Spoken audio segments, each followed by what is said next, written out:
So, welcome back to the ordinary meeting of council. We've just had the budget meeting, and so through that budget process, we've had prayers and recognition of traditional owners. So we're just going to move straight into the declaration of interest, but I just wanted to also welcome those listening to the general meeting and councillors and our senior staff in the chamber. So the declaration of interest, I believe Councillor Heath has a declaration.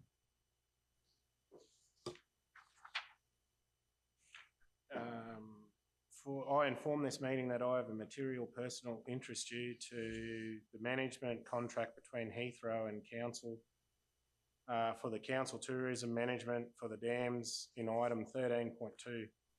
I will leave the meeting and not participate in the decision. Thank you, Councillor Sander. So now we're moving on to deputations and petitions. So we've got Rusty Mark is going to give a deputation on the Glen Devon biofertiliser project.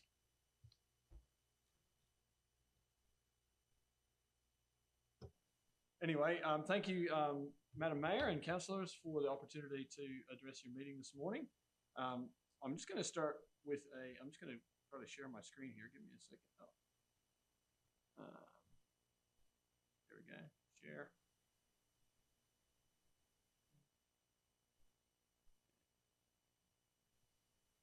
Hang on a second. There we go. I realized I've got a presentation that I put together, and then I realized that maybe not everyone in the room is familiar with our project. So I'm just going to give you a quick rundown of the process that we're talking about doing at Glen Devon.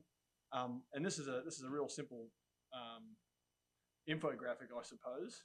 I should probably introduce myself. I'm the project director, Rusty Mark, project director.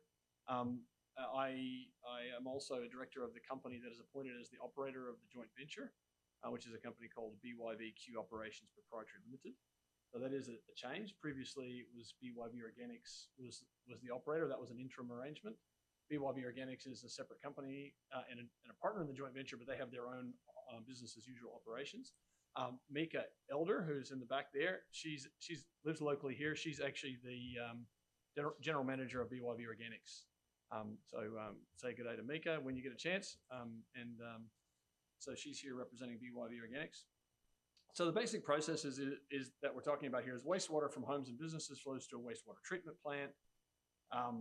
The sewage system destroys pathogens, removes debris and water, and creates a nutrient and carbon-rich product called biosolids. Now, people say biosolids is poop. It's actually not. There's actually no human poop left in biosolids. Everyone thinks it's human poop. It's not. Biosolids is actually the bodies of the bacteria that broke down all the poop, and then through the process of the treatment plant, they die. They get flocculated out and become biosolids. So it's actually a very nutrient-rich product. In our program, the biosolids come out of the treatment plant at about 18 to 20% solid. Now that sounds like not a lot of solids, but it's actually spadable. It's actually thicker than toothpaste, as an example. That comes out in trucks. Currently, those trucks go directly to farm for direct land application. Mika manages that process now in the South Burnett. In our process, what we're looking at doing is improving that product to make it more usable for farms, easier to handle, less odor, and to put a bit of value add into it for the end use. So when that comes to Glen Devon, it'll be processed in an enclosed facility that is built to contain all the odors. So all loading, unloading, processing, storage, etc., all happens inside of a controlled environment with negative pressure ventilation, which means that odor doesn't escape out from the building. Fresh air gets drawn in, and the ventilation goes through a biofilter to remove the odors before the air is released to the atmosphere. Part of that process is an exotrol vortex technology, which is just basically a heat source using not recycled waste or non-recycled waste, things that are energy rich but are currently going to landfill.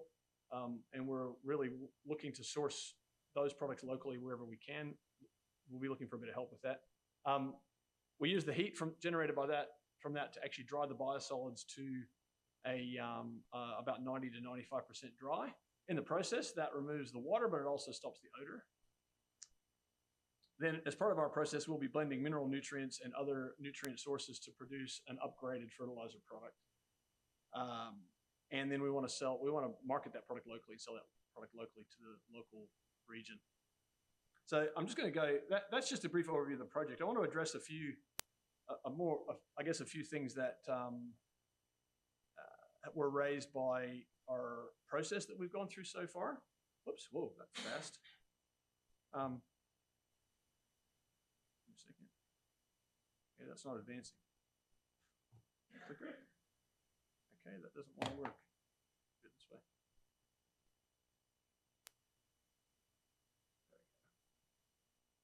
So just a little bit of going back over the same area. We're looking at building a purpose-built facility in Glandevin. It'll basically look like a large agricultural shed from the outside, about 60 meters by 60 meters at full scale. It's very possible that that's at 120,000 tons per annum capacity. That's in our development application. Our current business plan, we actually think probably we're going to do 40,000 tons per annum, and we may not ever expand any bigger than that in this region, because as a lot of the locals have already said, it is better to do it closer to the source, but right now we don't have an option to do that. So we want to actually get the process going so there's some benefit here for the South Burnett. The idea is to convert biosolids that are already coming to the South Burnett, and the whole idea is to turn it into a fertilizer that can be used as and where the farmer needs it. Whereas the current program, when the biosolids come, they've got to be used straight away. They've got to be spread and incorporated immediately, and that's not always convenient for the farmer. So if we can produce a dry pelletized product, then the farmer can use that material whenever they need it. The other thing we want to do is divert unrecycled waste from biosolids and biosolids from landfill. So there's not much biosolids going to landfill currently in Southeast Queensland. Most of it goes to land, but ideally we don't want any biosolids going to land or to landfill. And the idea is to reduce the overall cost of managing those non-recycled waste as well. Look, we want to support rural industry. We want to provide regional economic benefits, maintain the rural character, scenic values, et cetera. So our whole program is designed so that basically once we've built our plant, you shouldn't even really know it's there. And I'll show you some examples. Oops, that's so fast. It's a new computer, so I'm still learning it. Okay, so I'm project director, Mika Elder, project manager and local resident. She's also, in terms of the joint venture, she's like our local representative in the region, so she's here all the time. This is our site. Actually, let's see if the laser pointer will make a point. No, it disappears. Does it come up there? Can you see it? I'll do it on the mouse on here if I can. So this is we own this block of land here. We also own this block of land going down to the creek here, but our site is right up on the top here next to the highway. That's about 1,329 meters nearest to Barker's Creek. There's been a local comment and concern about water and flooding, and if you know this area, we're nowhere near the flood line. Everything's going to be contained inside a shed as well, so there's nothing open to the environment. We're a long ways from the creek. We have 185 hectares of land, and we're going to use about 3.4 hectares of that for this project. And it's this little bit next to the road up here. The rest of the property is still managed as a rural property and will continue to be so. This is a bit of a close-up that shows, so these blue bits here, that's our proposed water storage. That's probably a lot bigger than it'll need to be in the final design, but we didn't want to actually make it look smaller and then it be bigger. That is not going to be contaminated water. It's going to be basically water that is condensed in the drying, evaporated and then recondensed. It's like distilled. It may have a little bit of ammonia and a slight odor, but if it has odor issues, we're actually looking at how to treat that wastewater before it goes out to storage. We're storing that water for reuse on site. We need water to cool the process. So the idea is that we become water self-sufficient. We store the water that we produce, we let it cool, we reuse it for cooling as part of the process. This is some of the results of our community engagement process that we've been through. We contacted 124 properties through an actual letter drop, box drop. We had 86 in-person conversations. We had 12 people attend a webinar. 23 people have responded to our survey. We've had 4 media articles, and we've had over 1,091 visits to our website. Please visit our website if you've got any questions. It's www.gdbp.com.au. It provided valuable feedback to us. We heard, and we're continuing to engage, along the process. We've got a very as a lot of you may be aware, we've got a very detailed 12-page request for information from SARA, which we're currently addressing. And that's actually really important. It's important that we get that right. And a lot of those things will actually also help with the community concerns. These are some of the things we heard in our community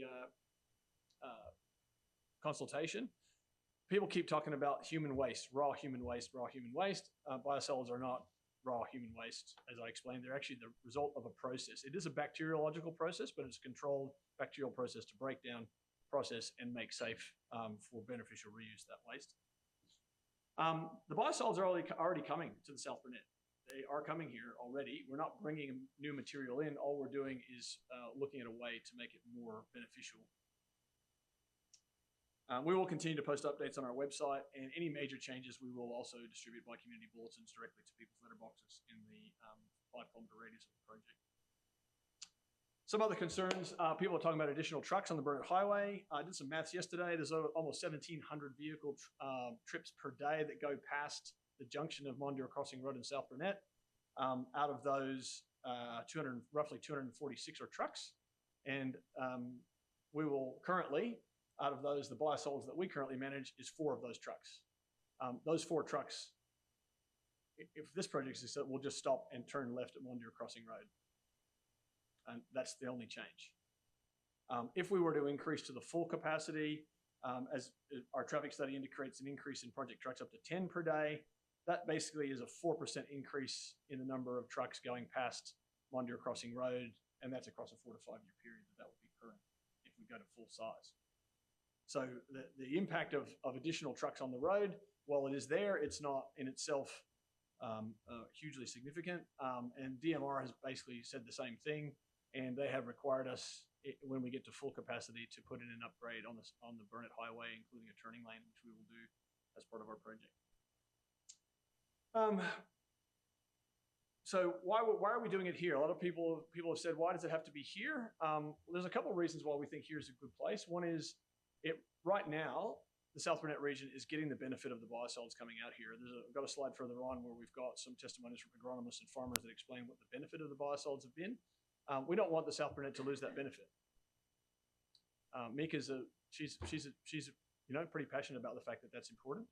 So by building it here, we retain the benefit for the South Burnett.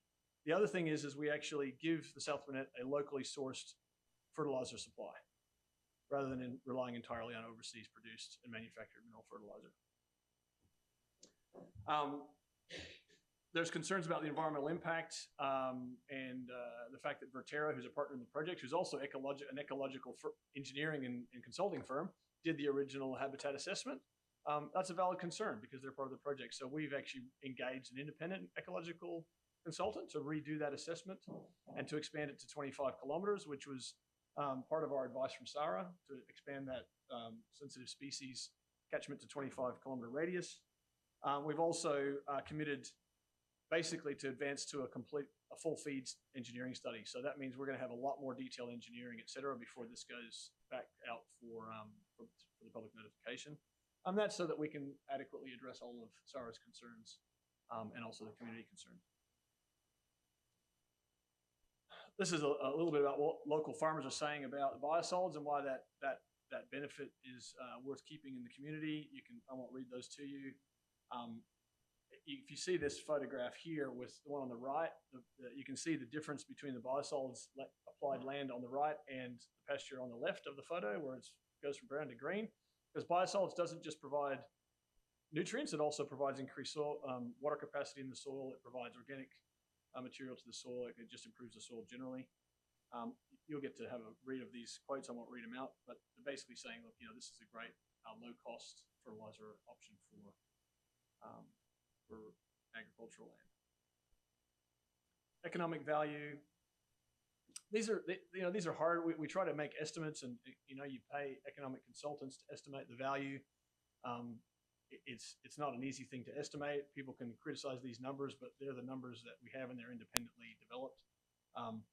I think more to the point is trying to South Burnett has an opportunity to set itself as a leader in the circular economy by saying, hey, we're going to beneficially reuse things in our area rather than letting somewhere else do it. And also, it also aligns with the regional waste council, the regional council's waste management strategy, and the circular economic precinct vision that you already have. And I think that's why we think it's appropriate to be here. So what's next? We're addressing Sarah's requests. We're working towards completing that by the end of August. But I will say that we prefer to get it right than get it done quick. So if we need more time, if there's some more things that we need to make sure we've got right, we will request an extension. But at this point in time, obviously time is money, so we'd like to finish by the end of August. As we progress, we'll continue to provide community updates and bulletins. And really what we want to do is make sure that you know that we're open for dialogue. If you want, I'll give you my phone number. If anybody has any questions, please contact me. That number will eventually go up on our website. I just had some technical issues to sort out before that happened. We don't want to be seen as the big baddies coming in from out of town to do something to you. We want to be here as local contributors to the economy and doing something for the local economy and the local region rather than the other way around. I whipped through that really fast. I didn't want to take up too much of your time. I also appreciate that you guys have got a lot on your agenda for the day besides us, but really, really appreciate the time that you've given us to have a conversation. In closing, I just want to make a couple of closing comments. One is that there's a perception that we're doing this because we're money-grubbing capitalists and we want to make a lot of money. We actually won't be making any more money doing this than what we're already doing. It's actually not more profitable. We just think it's better, and that's why we're doing it. Because all of us, we have a culture in all of our businesses that we want to do things better. I'm not going to say we won't make money. Of course, we're in business, right? But the whole point is we want to do things better. We want to future-proof the ability to beneficially reuse biosolids, and that's why this project is, we're passionate about it and we're doing it. Thank you for your time. Thank you, Rusty, for that presentation. So the process now is we just obviously you're going to normally with a deputation we just a report comes back to council, but we'll just wait for the development application to come into council to make that decision. The confirmation of the minutes of the previous meeting. So that's item 7.1 on page 7. So the officer's recommendation is that the minutes of the council meeting held on the 17th of June 2026 be received and the recommendations therein be adopted. Someone to move that? Councillor Little, seconded by Councillor Deneen. Any discussion? Put it to the vote. All those in favour? Against? Carried. No mayoral minutes, no notices of motion. We're not going to have the council divisional updates because we had the budget meeting and we all did our updates or what was happening in the budget for the next 12 months. So the next item is business outstanding, 11.1 on page 38. So the officer's recommendation is that the business outstanding table for the ordinary council meeting be received for information. Would someone like to move that? Councillor Deneen, seconded by Councillor Little. Councillor Little. Thank you, Mayor Cathy. I just would like to see how sorry, I'm on page 54. I'll get my words. The temporary planning instrument. So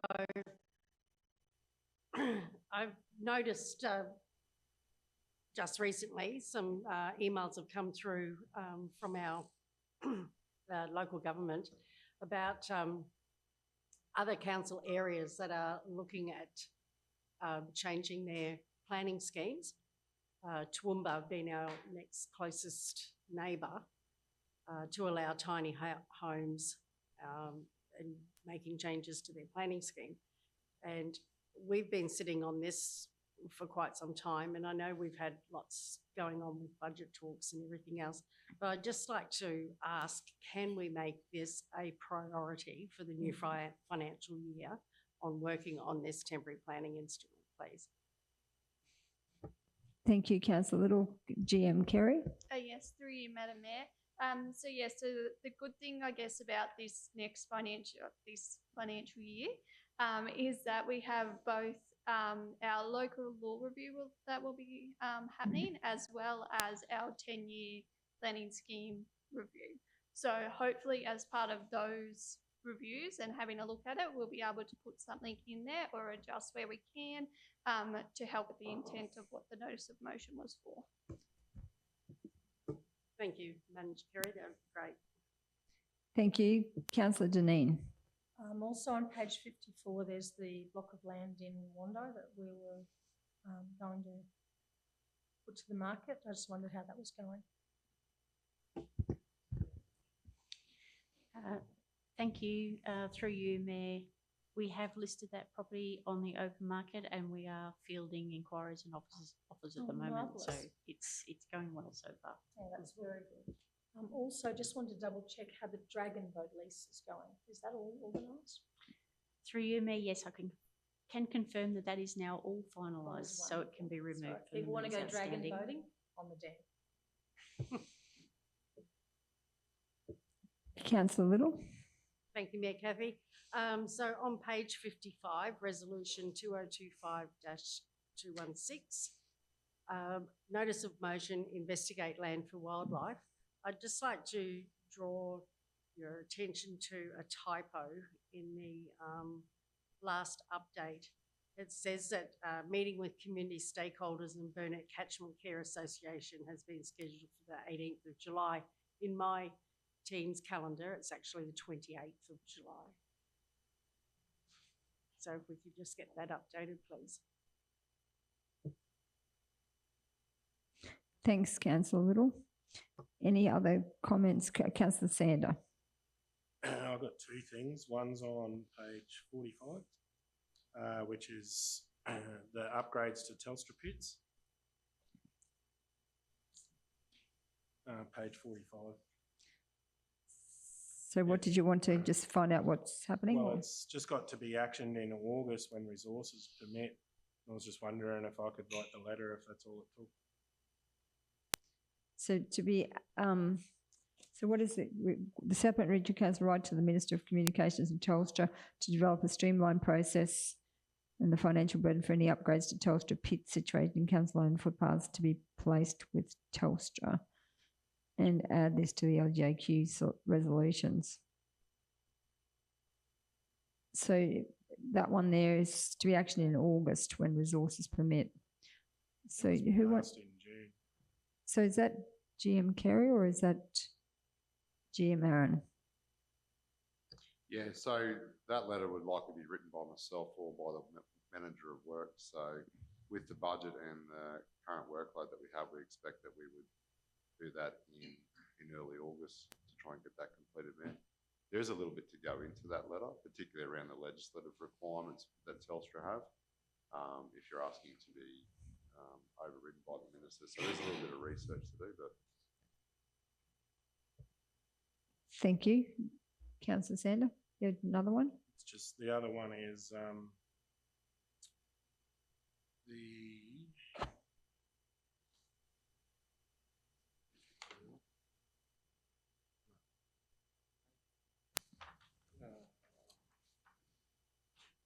the other one's on page 48.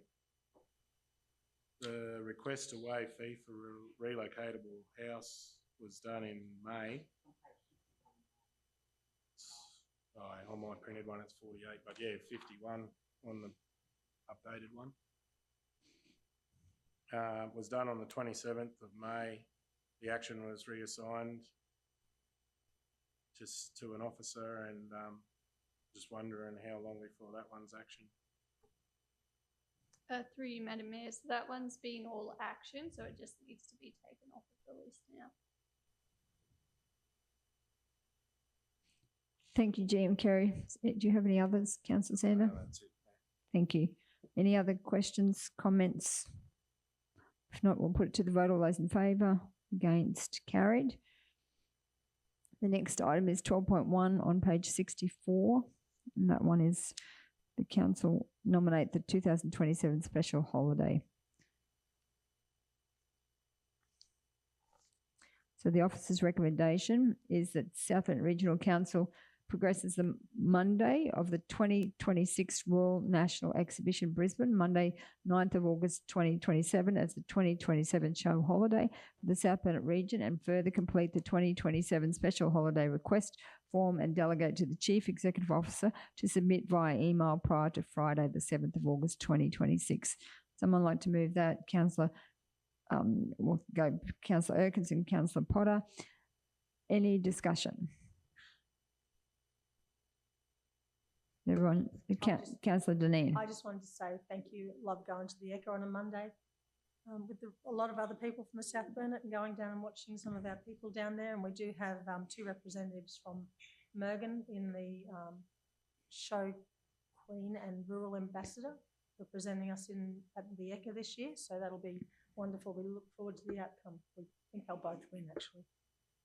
Thanks, Councillor Dineen. Yes, we wish them well representing the South Burnett. So, ready to vote? All those in favour? Against? Carried. The next item is South Burnett Regional Boundary Signs tagline, item 12.2 on page 66. And the officer's recommendation is that South Burnett Regional Council receive the report for information. Someone to move that? Councillor Dineen, seconded by Councillor Little. So, participants were asked to consider and vote on the following potential taglines. And so we had one region, many stories, growing Queensland's finest, discover the magic, South Burnett where every story grows, South Burnett where country feels like home, heart of country, soul of community, exploring the beautiful and wonderful South Burnett. They were the taglines. So, Councillor Potter. Yeah, thank you, Madam Mayor. There was a lot of taglines, but I do remember that when we were in Blackbutt doing the community consultation, a lady came up with another tagline that wasn't added here. I've looked through my notes and I cannot find where I've written it down, but it was to do with Under the Stars. So I wouldn't mind revisiting that one as well and maybe putting it out with that one added to it. Thank you. Thank you, Councillor Potter, for might ask CEO Mark, what's the process now with regards to that? Because we've had it out on a survey and we've had feedback, because these are to go on our boundary signs, which are very, very run down. And part of this budget is to actually do those boundary signs up. CEO Mark? Well, we thought, Mayor, we'd be able to take the boundary signs out and save some money. Just fun. Yeah, Mayor, it'll all come back to community plans. Certainly, Councillor Potters, I think we wouldn't be recommending we go out for another survey. Council will need to consider the community plans are out for their last round of public input. They're still marked up versions. Those community plans will come back, and then when council decides on the community plans, the signage is in this year's budget. It'll be just a decision as to which one you want to go with.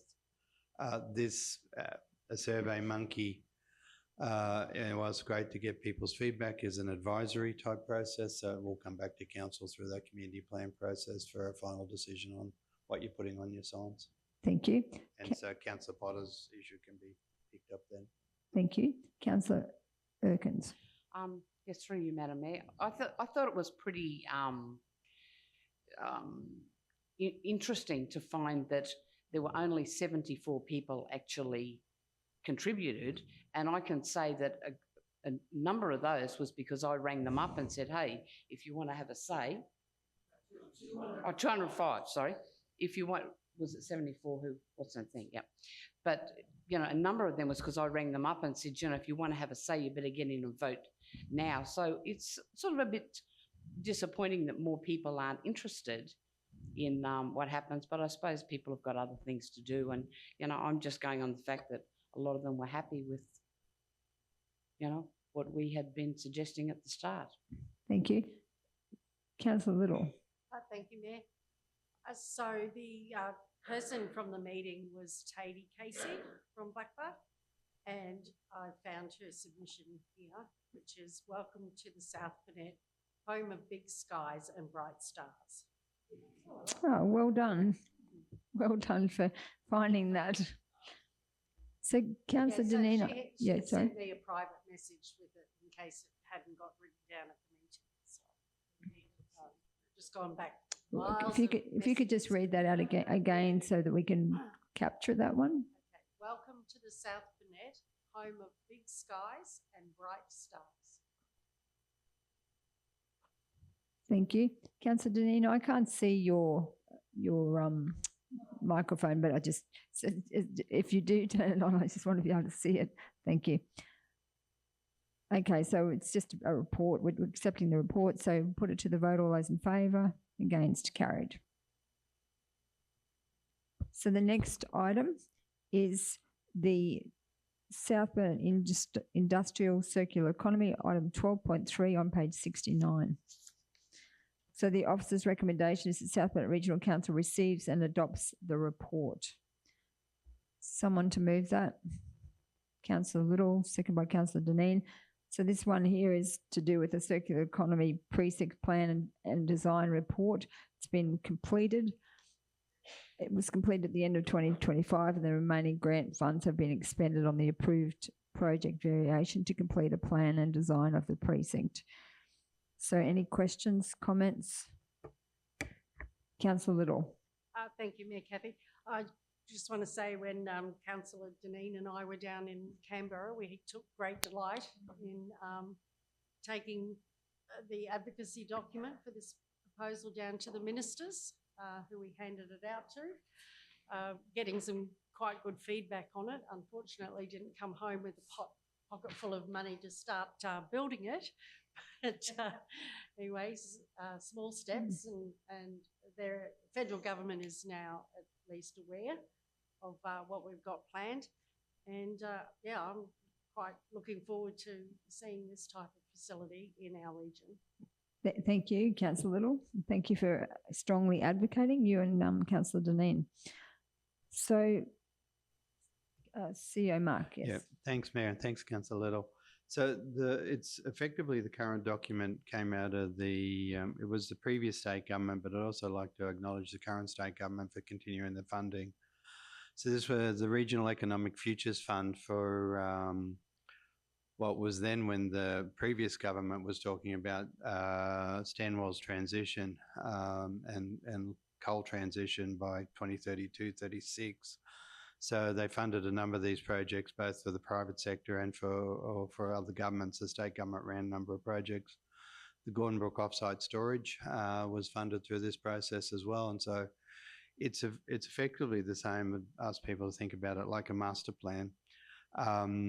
It's not that you don't want to build what's in it, but it picks up a number of concepts that are concepts at this point in time. There would need to be and we've had good cooperation because the land that it's based on is state government owned and controlled land. It wouldn't necessarily be council money or ratepayer money. So before probably saying it out loud so people don't go off on a tangent and say, oh, council's going to invest 30 million into building this thing. No, we're not. It is actually what's possible, what can be done. And it incorporates the Creek waterway down there is an integrated development as far as a recreational space. It actually complements and adds to the TAFE should it get up. And it's like a lot of these projects, we've been told so many times by state and Commonwealth government that we have to have a plan, whether we think we need a plan or not because we've got a good idea, but you need the plan, you need the paperwork, you need it shovel ready, and to actually have the state fund a project to actually help get off the ground, because a lot of the grant applications, it's anything from $50,000 to $100,000 by the time you just do the paperwork. And when you submit an application, particularly the Commonwealth, when you submit an application to the Commonwealth, when it gets into the first round, unless you've got this document and that document and that document and someone's done this plan and that plan, you just get bump, straight tick, cross, and you're out of you're not, even if it's a great idea, it's not even considered because it doesn't have the documentation.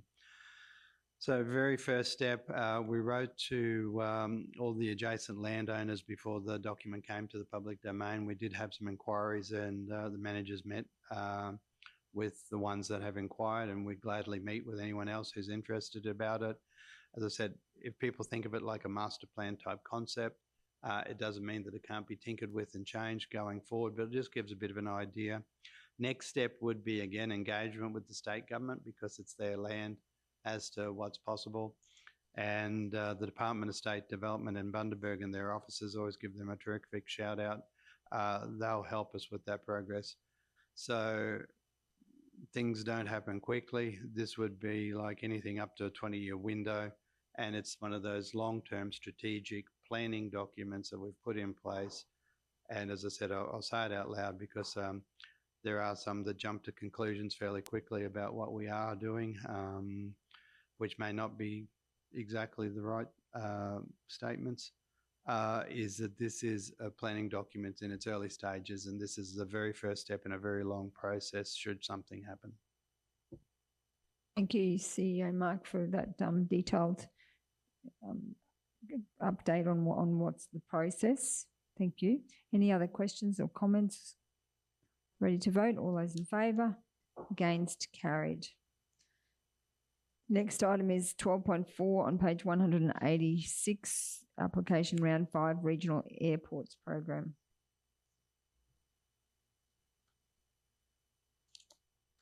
So the officer's recommendation is that South Burnett Regional Council submit a grant application to the Regional Airports Program round 5 for A, pavement repairs to the apron at Kingaroy Aerodrome, and B, extension of the taxiway at Bondi Airport. Would someone like to move that? Councillor Height, second by Councillor Potter. Councillor Height. Always love the idea of getting a grant to help us with our CapEx. So fully supportive.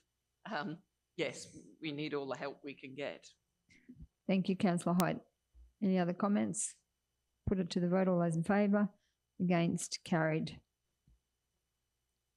The next item is 12.5 on page 217, and that is the adoption of the Employee Code of Conduct Policy. The officer's recommendation is that South Burnett Regional Council Employee Code of Conduct Policy Statutory 011 be adopted as presented. Would someone like to move that? Councillor Potter, second by Councillor Deneen. Any discussion on this particular one? This is Employee Code of Conduct Policy. Ready to vote? Put it to the vote. All those in favour? Against? Carried. The next item is 12.6 on page 227. The officer's recommendation is that South Burnett Regional Council, this is the one to do with the property leasing policy. South Burnett Regional Council Property Leasing Policy Strategic 030 be adopted as presented. Someone to move that? Councillor Height, second by Councillor Potter. So any discussion on this particular one, the leasing policy? Ready to vote? Put it to the vote. All those in favour? Against? Carried. The next item is 12.7. This is the Council's overgrown property policy on page 234. We're going to, I move that we lay this on the table. Someone to second that? Councillor Little.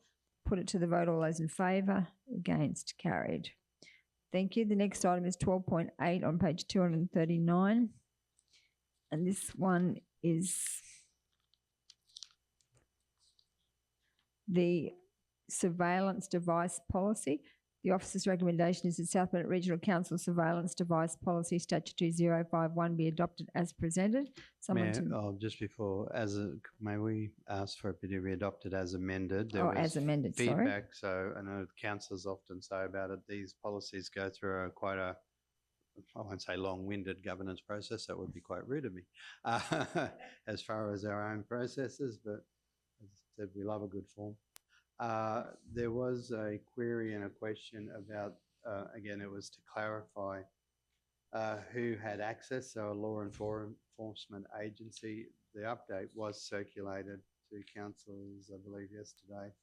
But we've added in a person delegated or authorised under legislation, so that picks up my role. So a person or body prescribed for the purpose of definition by legislation would have probably picked me, well, it does pick me up as well, but just for example, under a delegation. But I thought, okay, well, to be clear, it is a person delegated or authorised under legislation. With these types of policies, before I'll just finish off, there is quite strict privacy requirements, and so access to footage is extremely limited.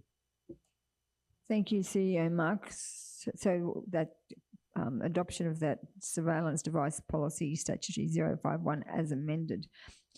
So any other comments, questions? Ready to vote? Put it to the... Oh, sorry, I didn't get a mover. Someone to move that. Councillor Sander, second by Councillor Potter. Can I just, there is a Councillor typo Height. under the communication. Got that? Ready to vote? Put it to the vote. All those in favour? Against? Carried. So the next item is 12.9 on page 244. And this one is the artificial intelligence policy. So the adoption officer's recommendation is that South Bennett Regional Council Artificial Intelligence Policy Strategic 060 be adopted as presented. Someone to move that. Councillor Erkins, seconded by Councillor Sander. Any discussion? Councillor Erkins. Leaves itself open to a number of comments, but I think I should just leave them and go. So any other comments? Everyone happy to vote? Put it to the vote. All those in favour? Against? Carried. So now we're moving on to item 13.1 on page 249, the monthly financial information, June 2026. The officer's recommendation is that the monthly financial report, including capital works program, as at the 30th of June 2026, be received and noted. Someone to move that. Councillor Deneen, second by Councillor Potter. General Manager Kerry. Yes, through you, Madam Mayor. The meeting reports in today's agenda are a shortened version of the usual reports due to there still being a number of movements and adjustments required to be performed by the finance team to finalise the 25-26 figures. Finance will work over the next 4 to 6 weeks to perform all of the adjustments in readiness for the external auditors being on site during September to finalise the financial statements and annual report. Recurrent revenue in the reports today is currently sitting at 108% of the amended budget, and recurrent expenditure is sitting at the same at 108%. We still have effect from our flood recovery works on both revenue and expenditure categories, as well as a few others. All of Council's financial ratios are currently within the targeted ranges, apart from the current ratio, which is slightly lower than the target benchmark. At the end of June, outstanding rates payable are sitting at 3.96%, which is below Council's target of 7%, and approximately 37.58% of those properties with rates outstanding are currently on payment plans. I now present the interim June monthly financials to the Chamber for their information. Thank you, GM Kerry. Any questions, comments? Councillor Sander. I'm on page 251. The outside spend I noted yesterday doesn't match up with what we were seeing. And they said that there was a date range that was the difference. I'm wondering if we could get, when we get that outside spend sent to us with the breakdown, if it could match what's in here, or the date range is done at the same time. GM Kerry. Through you, Madam Mayor, that's fine. We will have a bit of a look and try and make sure that they're run on the same date. Otherwise, we'll have a bit of a look to see if we can do it by posted date rather than invoice date. We'll see what's the best option there. Thank you. Councillor Erkins. I'm just not sure on what Councillor Heath's asking for. Because if he's asking for it, if he's asking for us to get it early, and then what you do is the latest one, are you going to come in with the early one at the meeting, or we get the latest one at the meeting? I'm just trying to work out what the monthly spend is. At the moment, we're getting 1 month and 10 days, 8 days, 12 days. I just want it for the month, the detail. Yeah. Okay then, so not necessarily, so this here just wants a monthly to the end of the month.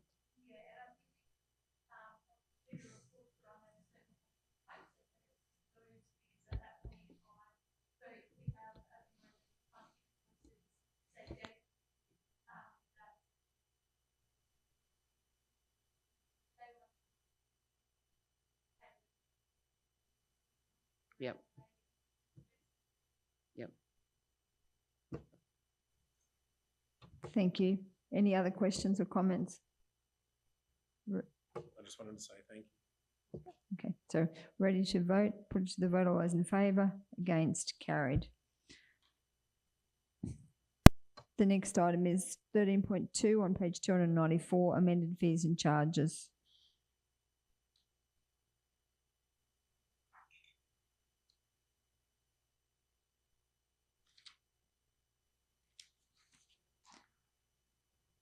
So this one was where Councillor Sander has to step out.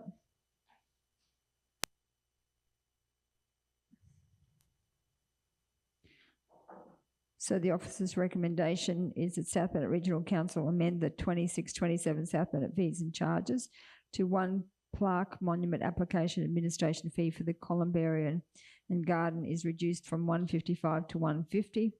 Number 2, remove the commercial charge for concrete, bricks or tiles above 500 kilograms per load at $25.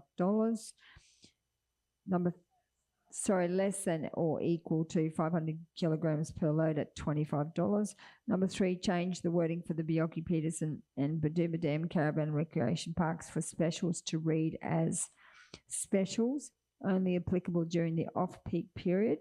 Weekly specials stay 7, pay 6 in all cabins, villas and powered site en-suites accommodation, excludes 10% discount greater than 2 nights. Midweek specials stay 4, pay 3 in all cabins, villas and powered site en-suites accommodation, excludes 10% discount greater than 2 nights, only available for bookings arriving Monday and departing Friday. So that's the recommendation. Someone like to move that one? Councillor Potter, second by Councillor Little. Any discussion? Everyone happy? Happy to vote? I just needed some clarification on something. Now I can't find where it was that I was looking at it. Hang on. Can I get at some stage a rules for disposing of animals? Because if someone takes their animal to the tip, we have a charge on it. So if someone rings up and says, I've got a dead kangaroo at my front gate out on council land, do we go and do that, or do I call the mayor to do it? No, do we do it, or is it, whose responsibility is that? And then if it's inside the place, because I do get a lot of calls from people, I'd just like to know where, like, do we do it as a kindness to people, as a service to our community, or? I'll take that one on notice, Council, so I give you the right info. Yes, so we can get a bit of a policy for what we do with animals. Sure. Thanks. Thanks, Councillor Erkins. So that one is just about, what do you call that, roadkill? What? Yeah. So any other comments or questions around that, particularly the accommodation? And sorry, Kathy, just to come in on that. Like with the animals, some people have animals that have been hit by something and then they go into their yards and die. So, it's not their animal, it's someone else's animal. So we can work out whether we need to have a policy or whether we just include that in a fee and charge, or whether we just do it out of being a good citizen, community service. Any other questions, comments? We don't need Jennifer to provide any information. No, all good. Ready to vote? Put it to the vote. All those in favour? Against? Carried. Okay, so the next item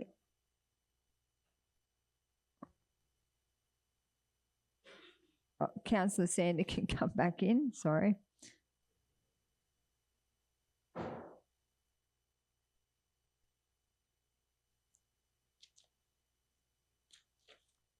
So the next item is on page 298, item 13.3, Queensland Audit Office Interim Management Report for South Bennett Regional Council The officer's recommendation is that South Bennett Regional Council receives the 2026 interim management report from the Auditor General for information. Someone to move that. Councillor Height, seconded by Councillor Little. Councillor Height. Just wanted to say that it's a very good report and commend our staff for the work they're doing that in keeping the finances up to date. Thank you. Thank you, Councillor Height. Any other comments, questions? Put it to the vote. All those in favour? Against? Carried. The next item is 13.4 on page 306, and this one is to do with the stock take. The officer's recommendation is that South Bennett Regional Council receive this report for information. So this is the 2025-26 EOFY stock take. So someone to move that. Councillor Height, seconded by Councillor Potter. So GM Carey or GM Aaron, did you want to just give a comment on this one for the benefit of those listening or in the gallery? Yes, through you, Madam Mayor. So the stores team do an annual stock take each year, just to make sure that our inventory levels are what our system says that they are, and keep a check on any risks that we have, or any processes that we could improve during the year. So as you can see, for general stock, there was about a $6,000 difference, and fuel was just over $2,000 difference. So overall for a year, that's quite good. So yeah, the team are happy with that. Thank you, GM Carey. Are we ready to vote? Put it to the vote. All those in favour? Against? Carried. The next item is 13.5, which is on page 309, and this is the development permit for material change of use for residential care facility. So the officer's recommendation is that the development application for a development permit for a material change of use for residential care facility, 12 by 2 bedroom units plus manager's residence at 70 Perkins Street, Mergen, and described as Lot 37 on RP 842815, be approved subject to the following conditions, and there's a range of conditions. Someone to move that. Councillor Sander, seconded by Councillor Deneen. Any Councillor Sander? Yeah, I believe that this is a good, council gave the land prior to this term of council for this intention, and the intention behind this is of good value to the community as well. With the 12 units to be constructed over time in this area on the old McMahon Park, or a section of McMahon Park, which we would just mow on that land anyway. There's still ample room there for people to use the park facilities and stuff. One of the things that I did, there is a lot, I know this has been going for quite some time, and it's good to come to this point now, but there are some things I just read in here. Gen 4. Page 311, use of the outdoor recreation areas associated with its use are restricted between 7 and 10. Things like that, is that taking it too far? To set people's times where they, if they've got a function on there, or they've got a family outing, and at 10 o'clock, no, sorry, you've got to go home.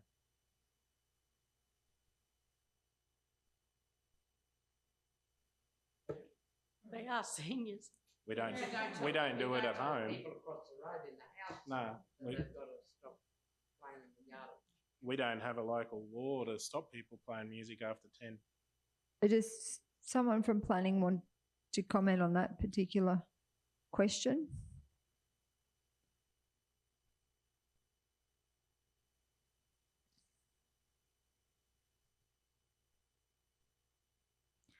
So while we're waiting for that response, I just wanted to say that I agree with Councillor Sander, and it's a good project because it's independent living, and I know that they are a not-for-profit group, and they now need to, once this goes through, they will need to get some grant money, which would be fantastic achievement. It's quite a significant amount of money that they'll be chasing. to try and progress this, but it's been a long process to get to here. So just want to congratulate the not-for-profit group who have negotiated through this whole process. I'll just ask Acting Manager of Planning, Kim Donahue, just to give an answer to Councillor Sanders' question. Yeah, thank you through you, Mayor. So that condition is just to allow members of the public to be able to utilise the park as well. So that condition is just for the residents of the care facility, that they can only use it between 7 to 10 p.m. That's not for the broader public. The broader public won't have access to it because it's a fenced area. It's a gated. So sorry, Kim, are you saying that the occupants of that particular the independent living residents, are they limited to 10 o'clock? They have to put the lights out? Just for the outdoor recreation area, I believe, but can I take it on notice and get some more information to come back to you? Yes, thanks. Thank you. Thank you. So do we, because I don't want to vote yes for that and then have that condition in there. So, General Manager Carey? Madam Mayor, I'm wondering, is there a way, Mark, can we put this to later in the agenda and then the team can get that information just so then it still can get voted on today? Well, I'm pleased you asked because we have in approximately 2 minutes, the University of Southern Queensland is here. So we will need to adjourn for lunch. So I would suggest if we could have a look at that over the luncheon period, because meeting would resume at 1:30 because of the university meeting today, Mayor. So that should hopefully give us enough time. So, If we okay, just adjourn for lunch and so then if we'll resume with this one when we come back. that sounds like a good plan. So someone move that we adjourn for lunch. Councillor Potter, second by Councillor Erkins. Put it to the vote. All those in favour? Against? Carried. Thank you.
Welcome back to the general meeting. I'll ask someone to move that we resume the meeting. Councillor Little, second by Councillor Deneen. Put it to the vote. All those in favour? Against? Carried. So we were just talking about development item number 13.5 on page 309. So that was the development permit for material change of use. So do we want to just resume where we left off? So we had some information that we wanted to, there were some questions. So Acting Manager Kim? Thank you, through you, Mayor. So during the break, we had our senior planner have a look at that. So that condition is a standard condition for the zoning of that property. So because it is in the recreation and open space zone, it's an acceptable outcome as part of our planning scheme. And so the applicant was aware of that during the application process, and they didn't come back with any issues with that. If they do, they can come back through the negotiated decision, but it is an acceptable outcome for that zoning. So you're happy with that response, Councillor Sander? Yes, Mayor. Thank you. Any other questions around this particular proposal? So we're ready to vote. Put it to the vote. All those in favour? Against? Carried. Thank you. The next item is 13.6 on page 353 of the agenda. So this one here is the extension to existing service station. So the officer's recommendation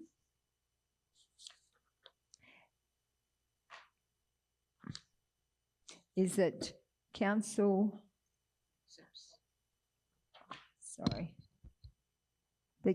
refuse the development permit for material change of use for an extension to existing service station truck stop at 17 Henry Street, Nanango, Queensland 4615, and described as 705 on N231 as directed by State Assessment and Referral Agency SARA in accordance with sections 561C and 62 of the Planning Act 2016. I'll move that. So Councillor Erkins has moved that. Someone to second that. Councillor Little? Mayor, it's described as 704.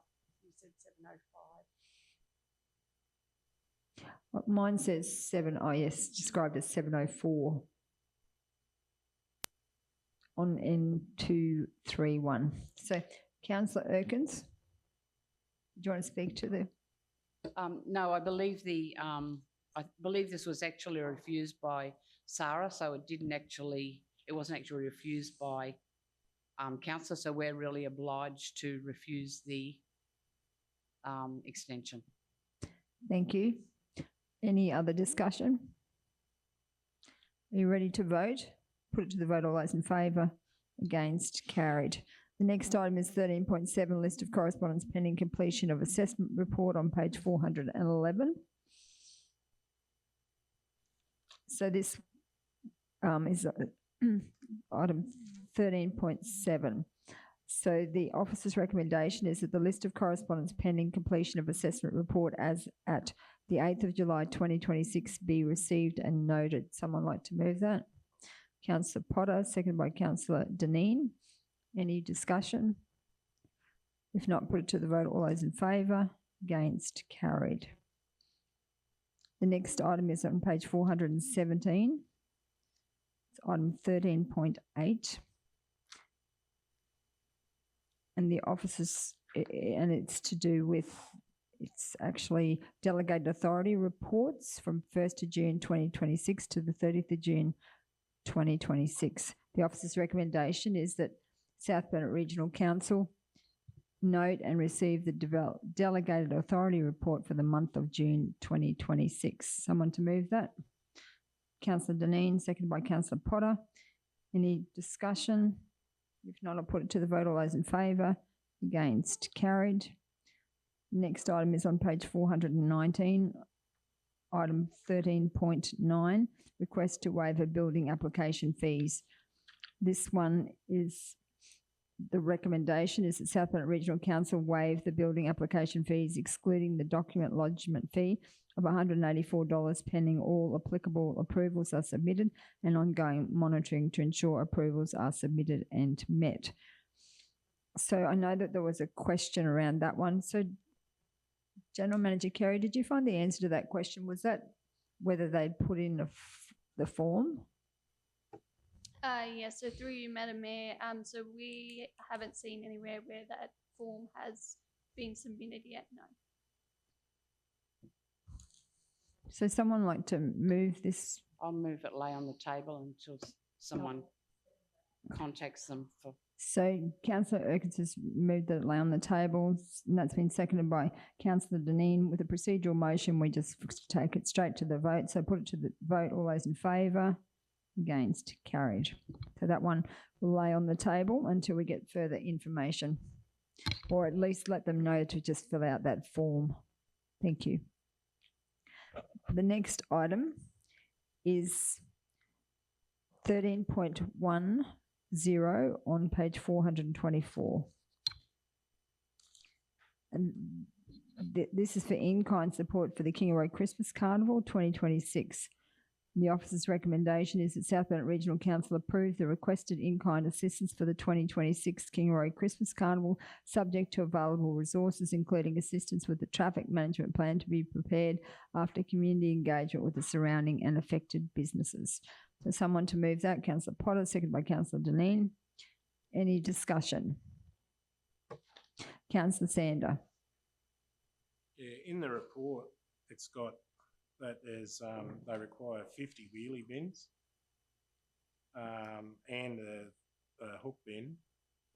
I've worked out that's about 27 cubic metres of rubbish generated in 5 hours. While we're talking that we're trying to reduce waste and stuff, I think there's a reduction that could be made there. And that would also make it cheaper than the to deliver the wheelie bins if we reduce them by half. And also there's an opportunity that we could contact some of the other community organisations that could collect this stuff or help pack it up. Would also make the total cheaper. So thank you, Councillor Sander. So I just wanted to seek your advice, CEO Mark. So do we need to put some wording around subject, like to negotiate with the community group, because it does seem excessive, 50 wheelie bins, or we might change that to 2 skip bins or something like that. Is that like that when we vote on this, is that the list that we've agreed to, the in-kind support, or can that be negotiated, or does it need change into the wording? Thanks, Mayor. By inference, that's without knowing this intimately, that's what they've asked for, I'm gathering. You could add another dot point in there that CEO be delegated to negotiate with them as far as the level of support, including waste minimisation. Because I don't disagree, a couple of skip bins probably would maybe easier without an intimate knowledge of why they've moved down there and what the difference is this year. Okay, so I've just got Danielle's going to add the extra wording, and if the mover and seconder agrees, we can just debate the resolution as with the additional wording. So delegate to the CEO to negotiate the level of support required, including waste reduction. So Councillor Potter, are you happy to add that? Yes, I am, Mayor. And Councillor Deb, you're happy? So that becomes the motion. So any other discussion? So I've got lights on everywhere. So Councillor Potter, you're the mover. Thank you, Mayor. With regards to this one, I will also contact the Christmas Carnival Committee and Containers for Change, so we can put them in contact, so we can have some Containers for Change bins down there as well. I think that will help a lot with the waste, and I mean, it is a lot of waste. And I do believe that Councillor Sanders' numbers are possibly correct, because he's usually correct when it comes to numbers. So I will discuss this with the Christmas Carnival Committee as well to try and reduce that waste using Containers for Change as well. I do believe that this is a great Christmas carnival though for the community. There are people that come from many towns around to attend the Kingaroy Christmas Carnival, and I'm looking forward to this year just as much. Thank you, Councillor Potter. So we've actually, CEO Market, when he's added not to be greater than the original request, including waste minimisation. Are you happy with that addition? Not to be greater than the original request? Councillor Deneen? Yes, I Yes. agree. Thank you. And I also just wanted to say that, you know, I understand where Councillor Sanders is coming from, that if you're trying to have less bins, but I think this Christmas Carnival committee, I was on the committee for quite a few years, and they would be just going, we're in a bigger space, we want to make sure there's enough bins, because, you know, if people don't have a bin handy, they'll just drop it on the ground, which means all those volunteers have to go and pick it up. So I think the amount of waste that will be same that's generated anyway, whether it's in 25 bins or 50, 25 full bins or 50 half bins, it'll still be the same. And I just think that we should support it because such a great Christmas carnival, and I like the wording. So thank you very much to CEO Mark. Thank you, Councillor Deb. Councillor Erkins? I just want to say that these type of organisations who put on these events, you know, they're doing an absolutely amazing job for our community. Very small committees normally. You know, I would just like to see more people. I mean, I'm fully supportive of council helping because that's I believe it's something that we do for our community. But I also don't know how to do it. But I think if we could encourage, council could encourage more people to get in. Many hands make light work, and I know that the Nanango Christmas Carnival is no longer happens, and that's because the committee just got old and tired. So now, you know, in Nanango, we're just having that smaller Christmas gathering with Christmas carols and a few little games for kids. But we're actually supporting now and saying, you know, look, you want a big Christmas carnival, go over to Kingaroy. So across the region, maybe they could look for some volunteers from across the region, not just from Kingaroy. You know, maybe there are some, and, you know, I'd like to help promote that they look for some volunteers to get in and help. But I'm fully supportive of council. I know as a community group going out there and working, and, you know, and a lot of it's hard physical work. To be doing that, to get the help of council, I think is very well, you know, very well deserved, because they're putting on an event for community and council and not having to do it. Thank you, Councillor Erkins.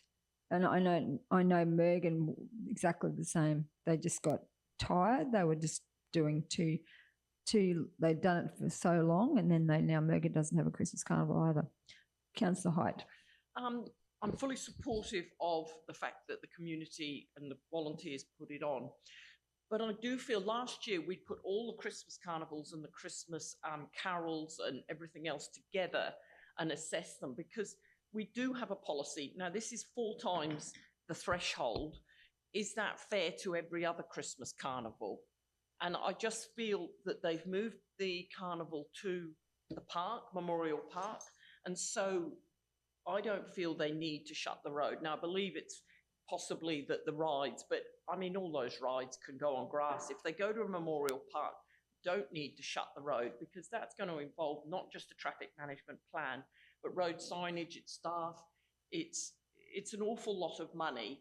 I would like to go back to them and so lay this on the table and go back to them and say, we can't continue to pay you $8,000-9,000 in kind, which is what we've done every year, without you making some serious efforts to reduce the cost. So it was only an allegation or a suggestion that the big rides can't go on the grass. Well, I'd like to explore that, because I spoke to a few people yesterday and they said those rides certainly can go on grass, and if they don't have to shut the road, it would be significantly less. And like, I was talking to the Defence Reserve Forces Day a few weeks ago, and they're really struggling with shutting the road, and then they're looking at options of whether the Reserve Forces Day can just be in Coronation Park, and then it reduces costs. If we keep paying $9,000 in kind, of course the carnival's going to keep requesting it. So I'd like to, can I move that we lay this on the table and do some investigation and talk to them about, what can you do to make this cheaper? So that's a procedural motion. Yep. So does anyone want to second that? So seconded by councillor Sander. Put it to the vote. All those in favour? Against? So the motion is defeated. So we continue with the debate. So councillor Erkins. One of the things that I think you have to remember with the Christmas Carnival, this is not the reserve services putting on an event that actually is for themselves, or the running club putting on an event that's for the running club members. This is a Christmas Carnival put on for the community. It's not, you know, like a different, you know, a lot of the events that we have put on and they come to us for money, you know, they're actually, it's something for themselves, for their clubs. You know, the motor thing that they had on the weekend, you know, that was for them. They were raising money for themselves, and whereas community went to it, they were actually raising money. These people are not raising money for their clubhouse, for whatever.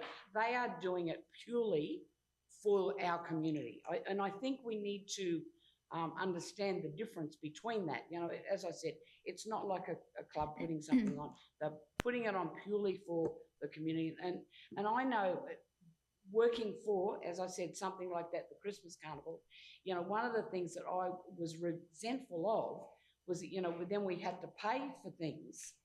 And really, where they're doing it for nothing, we had to pay. I mean, we had to pay to take the rubbish to the tip one time, and it caused a big, you know, what's name in the club, because we're just trying to do something for our community. And really, I think it is part of, you know, council's job, really, to put on a Christmas Carnival. So we've got a volunteer organisation who are putting on that Christmas Carnival, and I just believe that we should support it where we can, and especially Mergen doesn't have one now. Nanango doesn't have one now. You know, maybe we should, one of the things we could talk to them is making it a South Burnett Christmas Carnival, calling it South Burnett, and, you know, it's supported for us all. Thank you. And the reason why I didn't vote for the procedural motion is I think that we've already covered off on that with the delegate to the CEO to negotiate the level of support required. We can still talk to them about all of these things through that process rather than having to lay it on the table and then bring it back to council. That's why I was not supportive of that. So councillor Hyde. Oh, sorry. Councillor Sander. This time last year, we were sitting in here and trying to work out how we were going to pay for men's sheds to build $10 Christmas trees that we could put up ourselves to try and save money for the region, which we did, and we did well. And this is in no way an attack on the organisation that's putting this on. And every time council brings something back to us, I question the value of it and the expense and the, you know, the amount that it costs. Like, so this isn't a major request that these guys have asked for. If you look at it, it's a traffic management plan to shut the road. In my eyes, that's $500, but it'll probably be $2,000 for council. Road signage should be free, so that you would just go and put the signage up, but it costs staff wages to go and put them up, and they've got to be done as per, you've got to have ticketed operators to do that. One skip bin, you just dump that in the middle of the park. That seems simple, but there would be a huge expense in that. The 50 wheelie bins and the 2 gazebos and 100 chairs. And then they just want them delivered and picked up. That is a simple request. It should not cost $9,000 for that to happen. I guess that's where I'm sort of, I start to get a little bit twitchy and stuff when you see the value of this stuff. And that's just me, I guess. Well, that's why we talked about negotiating the price back by cutting wheelie bins out and different things. Yeah, I know, but it is just the way that all the regulations and the requirements and stuff is what adds to the expense. Whereas in the private sector, to go and do that, it's just go and do it. Like I would donate that if it was in Mergen. I got that stuff, I would go and do it, except the traffic management plan. But like, it's the expense and the regulations and stuff that council's got to adhere to comply. That's right. That's what I get agitated at. Not the community organisation that's trying to do it. It's just everything, the expense and the regulation and stuff. And that's why people That's why people end up pulling out. It's just too hard to meet all those things. So, Councillor Deneen? Yeah, and I very much agree with you, Councillor Sander, because it is a lot of money. But I remember the last time I was on the Wine and Food in the Park committee for the last event, it was $47,000 just to run that event. So I'm not sure what it costs now to run a Christmas carnival, but when I was on the committee, I think the rides were around $17,000. Now I think they used to charge $10. You get so many rides for the kids.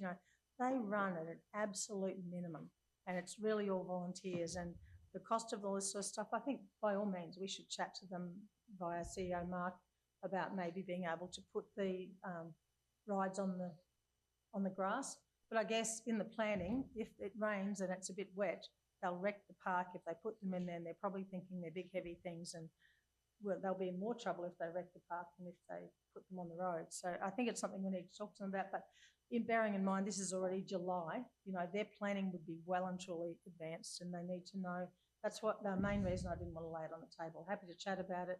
We can do that via CEO Mark. Thank you so much. CEO Mark? Mayor, I'm actually in a strange way agreeing with Councillor Sander, but I'd also like to defend our honour. There's a reason the Rota comes to council for the traffic management plans, because we can actually do it when they do every year for the Rotary Youth Driver Awareness. We do it cheaper and better than not better, but it is. But we do it cheaper than what they would have to pay. They'd be shelling out a couple of grand for a private provider. The Alfred Street, I'll be honest, the Alfred Street one worries me with the traffic management plan because it's not just your TMP.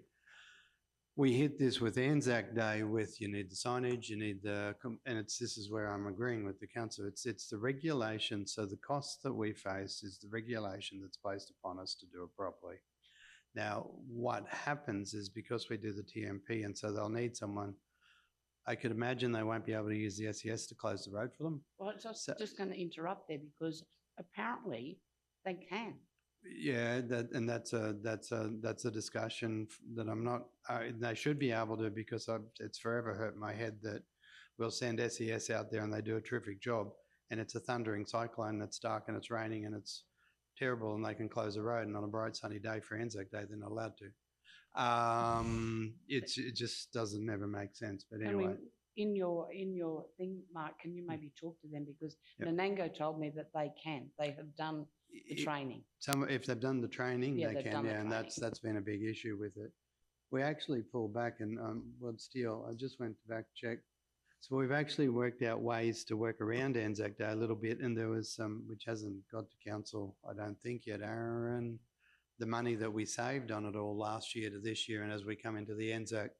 So the staff have trying to do it with our own traffic control, and again, this is where I'm coming that I'm agreeing with Councillor Sander, is that we've pulled back nearly 40,000 over the last 2 years out of Anzac Day in costs, because the staff have actually people are committed to these community events, staff are committed, councillors are committed, everyone's committed to these community events to try and make them work and try and work out ways around the regulation. The labour and the costs and so on, this is part of the negotiation discussion with these guys, where a significant proportion of our costs for the in-kind comes. And actually, I'm kind of personally, I'll speak personally, I'll hide my badge. The in-kind I always think is better, because we're actually in there, it's not real cash that's been, well, it is real cash because it's people, but we're actually in there, we're helping. The staff get a buzz out of helping, but we need groups to help. And again, I'm same as councillor, I'm not having a lap at the community group. I don't know the rationale for the move from what's easy here down to Memorial Park.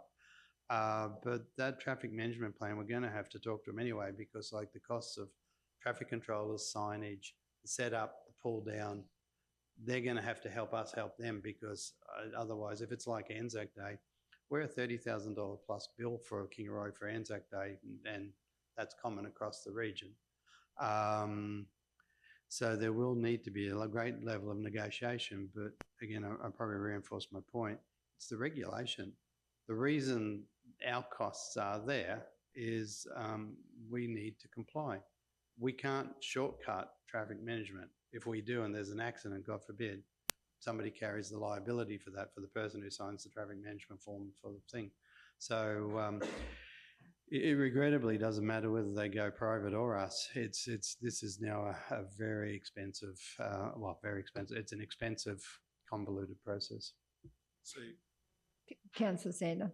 I was just looking at this, if these guys, you know, the traffic management plan was done and the road signage was done, and if we could utilise the SES to monitor that signage once it was set up, if I donated the skip bin and picked up the 50 wheelie bins and took their end, dropped the 2 gazebos off and the 100 chairs, what would that reduce that to? That's what we need to discuss. So that can be part of the whole negotiations with them as through the CEO. Because I'm willing to do that to try and reduce that cost. Well, that's great. That'll be part of the whole conversation. Yep. Thank you so much for that, Councillor Sander. And I just wanted to add, part of that volunteer committee was so hard to get someone to be responsible for that traffic management plan. We were going through a private group and it was expensive. It was well over $2,000 6 or 7 years ago, and it was just a nightmare. So to keep a volunteer on the committee to deal with that, they hated it. So thank you very much to the council for helping out with it. We really appreciate it. Councillor Hyde. So going back to CEO Mark's comment, we spent a lot of money getting these gates on Glendon Street where we can shut it. So then the traffic management, we still need a traffic management plan, but it's a lot cheaper. Yeah, so if they moved back to here, it would actually be an awful lot cheaper for us, and they've got plenty of bitumen to put the rides on. Yeah. No? General Manager Aaron. Yeah, through the chair. So they've been out here for the last couple of years. They're outside of the footprint of that shared zone. Their carnival is much bigger than that now, so that's why their costs have gone up. They could use the back car park. They do. As well as that. Yeah. They actually extended into the far back car park this time. They've grown year by year and they've got bigger and bigger. Just with the traffic management plan, there's lots of good comments around that, trying to save some money. The main saving for them going over to that is that they will probably, expect that they would have less traffic management costs. The other one out here is that we normally put in water fill barriers because we have to maintain the exit from one of the establishments that's over the road here. So that means council staff have to come in and set those water fill barriers up. We actually have to fill them properly in case on the verge of an accident, like you say, regulation, and it's got to go around. So those water fill barriers actually come from through circular place right through to the roundabout and exit through there. So that's a substantial cost for us to come in and do those things. So it should be relatively, I would see that cost will be reduced. We have got existing TMPs that we have done for around the park, but we would obviously look to modify one of those, and we always sort of pay that upfront cost to do the TMP, and then what we've done for other community events, we just normally review them each year. So if there are events that are a success over here, I think that will be their main one. So hopefully that reduces their costs and whether it gives them more room, but they've really, which is a credit to them, they really have outgrown in the CBD now, like they've extended right out. So, but if they could not shut the road and just stay in the park, it would be significantly cheaper because you don't need traffic management. Yeah, the big one there is what Bacon Fest have done is that they've unloaded those skip bins in Alfred Street as well. So just depending on whether they do that, they might be storing their skip bins there as well. So normally what you'll do with the wheelie bins is you'll have a set of wheelie bins in the park, and then you'll have a set of empty ones. And what volunteers will do is they will replace one for the other and then go and tip them into the skip bins. So that's normally where you see a larger number. So generally what you'll find is what we've done in the past is try to put those skip bins in Alfred Street on the bitumen itself. It's a little bit lower so they can tip them up, but also when our team comes through with the garbage trucks, they can pick them up off the bitumen as well. So. And hopefully not if they cannot shut the road. It's one of those things that help work with them around that as well. So I'm not across the methodology for Alfred Street, but yeah, take council's point if we can minimise that. I would expect in that current location and that our traffic impact and our contribution that would be less than previous years. I would expect that, provided that, all things being equal. Councillor Sander. Recently there was a water main upgrade at that intersection there on Alfred Street, so they would have, or you've done that drainage work, so there should be a TMP current roughly, like they can be modified for that, so that would also assist in that, I take it.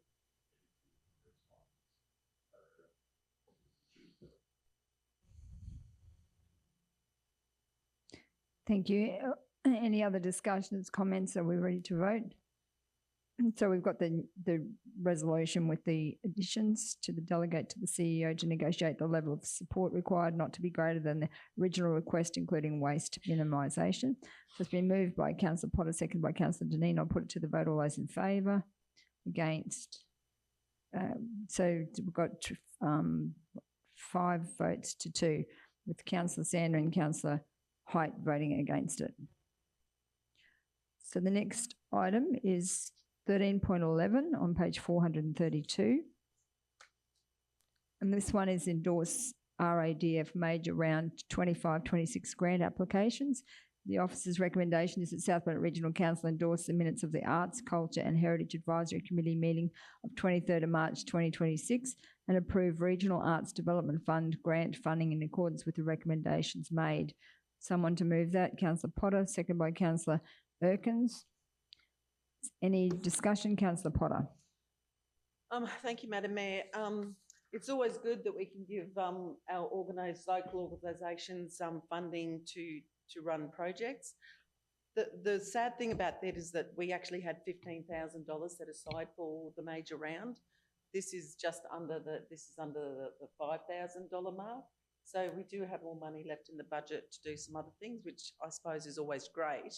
But last round we had the Wouldn't You Like to Be in My Shoes from VSB, which we're looking forward to attending in a couple of weeks. Thursday?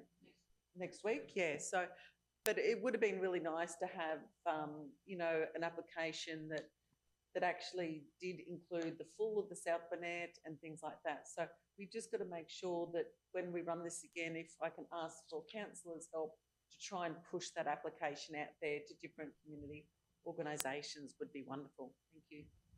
Thank you, Councillor Potter. Any other comments, discussion? Ready to vote? Put it to the vote. All those in favour? Against? Carried. Thank you. The next item is 13.12 on page 436. And this one is to do with the Animal Management Centre adoption campaign. The officer's recommendation is that South Burnett Regional Council approve the 4-week adoption campaign for the Animal Management Centre's first birthday and allow the adoption fee dogs and cats, including puppies and kittens, during the campaign period to be discounted to $100. And we delegate to the Chief Executive Officer the authority to approve up to 3 reduced fee adoption campaigns throughout each financial year where the fee set may be lower than the adopted fees and charges set for that particular year. Someone to move that? Councillor Deneen, seconded by Councillor Sander. So any discussion? Councillor Yes, Deneen. I just wanted to say what a great idea, because I did get a dear little foxy there one Christmas when she was $99 on special, even though we went to get another dog for the farm, so we end up with 2. So the specials work. So, and I just wanted to congratulate the Animal Management Centre and on their first birthday and thank them for what they're doing, an amazing job. They absolutely love what they do, which is fantastic.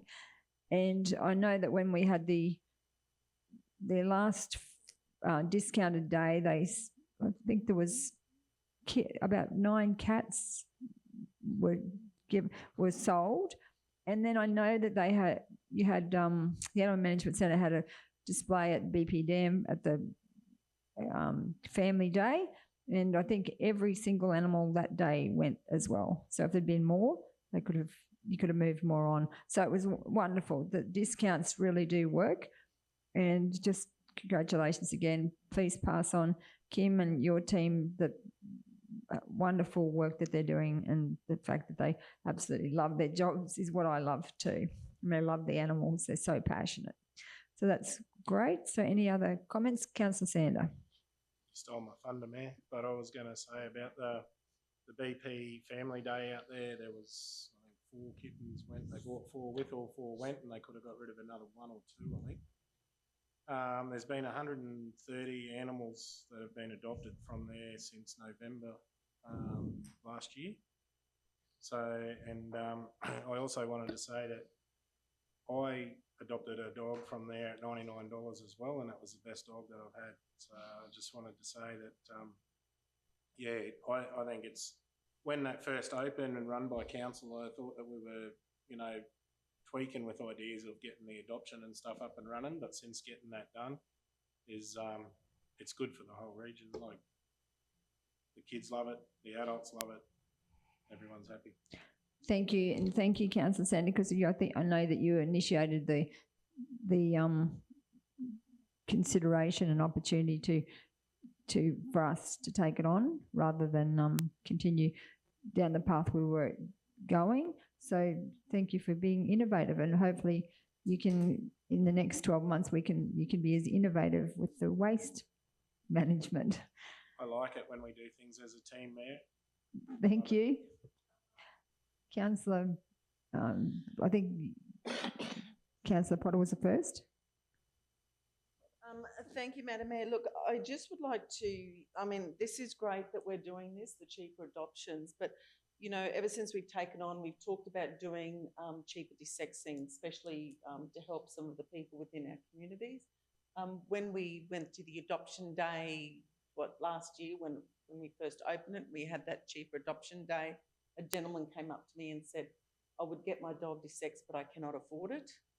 So it would be really good if we could do something along those lines. I know Cherbourg have the university come out and do the desexing there for the dogs in their community. I'm just wondering, with this section now, whether we're able to work with Cherbourg, have a chat to Matt out at Cherbourg, or who is everything in charge of that space that gets the uni out, whether even if we have to pack our dogs in a vehicle and take them to Cherbourg, I just think it'd be great for our community to work in this space to try and get some of that cheap desexing for members of our community.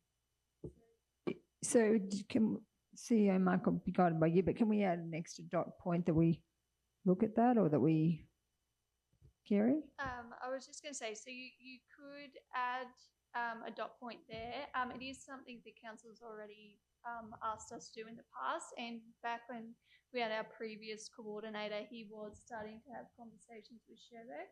I'm just not sure where they got up to. So part of when the new coordinator starts for that department, we will get them back on to picking up that conversation and trying to see what we might be able to achieve.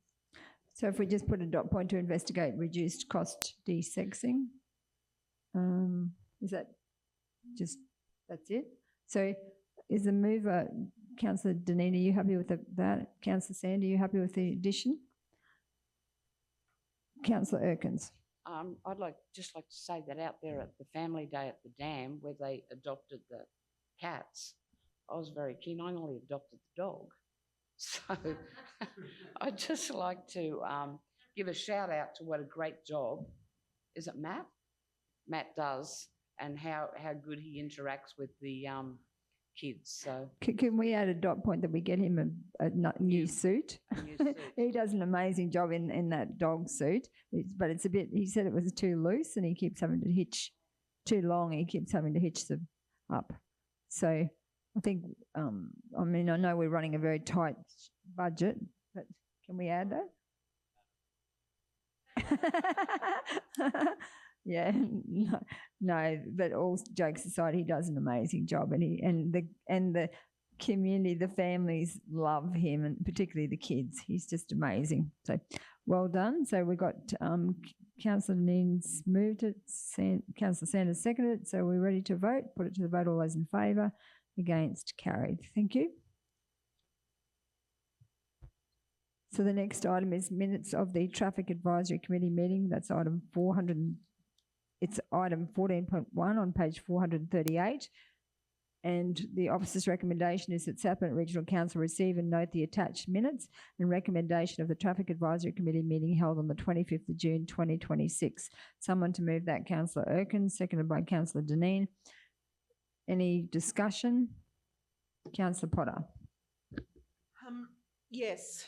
So it's only taken me 10 years, but I would like to point out that on page 441 in the TMR section in the report from agencies that the Kingaroy-Kuya Weeks Road right-hand turn lane upgrade is actually down in black and white. And I, for one, am very excited, and there are people that have lived there, have recently moved. They will be very excited, and the people that live in that live in Weeks Road will also be very excited, because this is a very dangerous intersection, and it's really good to see that this is actually down here. Well, thank you, Councillor Potter. That's good feedback. Councillor Height. So on page 440, I'd just like to highlight with Haley Street, Scott Street, Wondai, the speed limit discussions. I don't think it's quite 10 years, but this is certainly something I've been advocating for a long time, that through the centre of Wondai, that main street should have a speed limit, a reduced speed limit. With the new IGA opening, was going to be this month, but I think it's now next month. I'm glad that this is being escalated again, because I do feel that particularly just past that roundabout, people reverse out from the bakery there and the butchers, and it is very dangerous. So I'm really pleased that they are looking to try and advocate for at least a reduction to 50k, if not 40. Thank you. Thank you, Councillor Hyde. 100% agree. So, General Manager Aaron, and some Councillor Hyde might know, have they reduced the speed limit going past the butcher shop? No, that's still, is it 50 or it's still 60? So I know there was a lot of push to get that reduced. The new IGA there will be more pedestrian crossing the road. So hopefully that adds weight to the fact that that should be 40 or 50, because there's a lot of trucks go through there, and I feel they often hurtle round that roundabout. So can we add that to the Can I just say? This is actually just the minutes, so Yeah. it's not Yeah, really okay. What they said was that the roundabout slowed those trucks down anyway. That's what they said. You weren't at the meeting. That's what they said at the meeting. It wasn't really needed because of that, but they did say they would look at the 50, bring it to 50, but they wouldn't look at they didn't think 40, but they did say that the road was not, well, what's that word, that it wasn't that they really needed, those trucks needed, they couldn't go around that roundabout at 60 kilometres an hour. They'd tip it over. But but even coming the other way, there's no, before you get to the roundabout, you're still coming. True. Okay.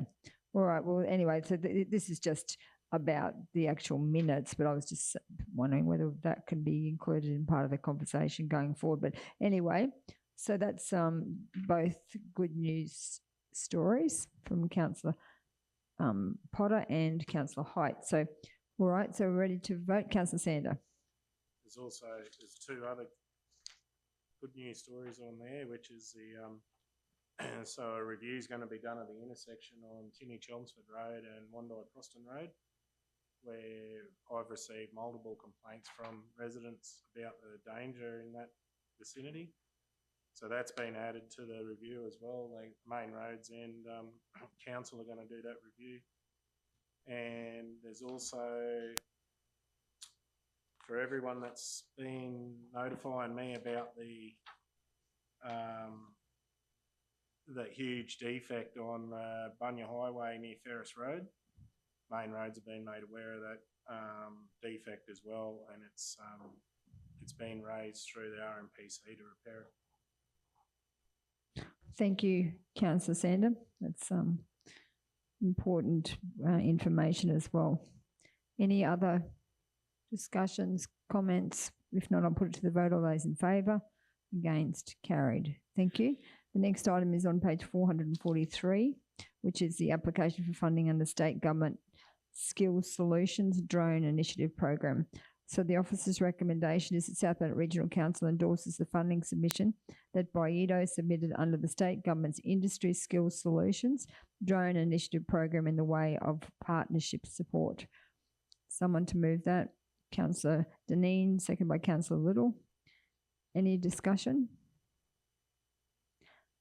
So this is why I was really keen to keep Baido, because we can utilise this, the not-for-profit group that Boedo is to submit for these kind of funding applications, because otherwise we have to go out to other not-for-profit groups, and council doesn't really then control those projects, whereas with Boedo, because it's a council not-for-profit group, that's why I think it's really important to keep it going.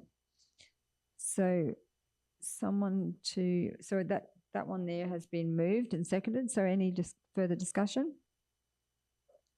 So we're ready to vote. Put to the vote. All those in favour? Against? Carried. Thank you. The next one is item number 14.3 on page 452. And that one is the management support to South Burnett Suicide Prevention Working Group to install Are You OK benches. So the officer's recommendation is that council support the South Burnett Suicide Prevention Working Group with the installation of Are You OK benches and stools across nominated park locations across the South Burnett region.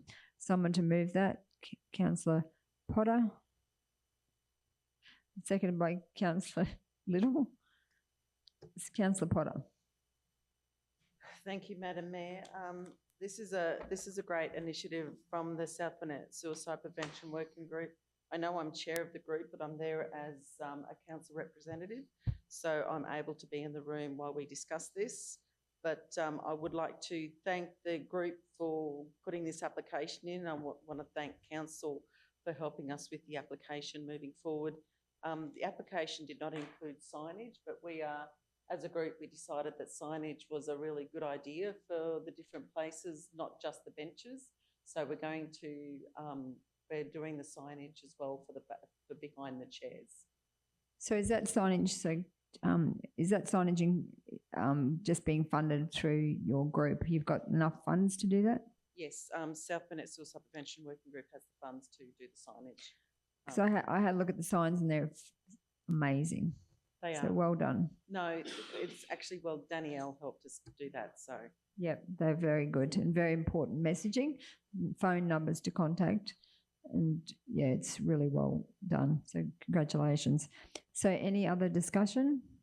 Councillor Height. So I'm a bit confused because I know I talked to you about this yesterday, that the funding covers the installation. So why is it coming to council? Because the suicide group is paying for the signage and there's already the money to build them and install them. So why is it coming to council?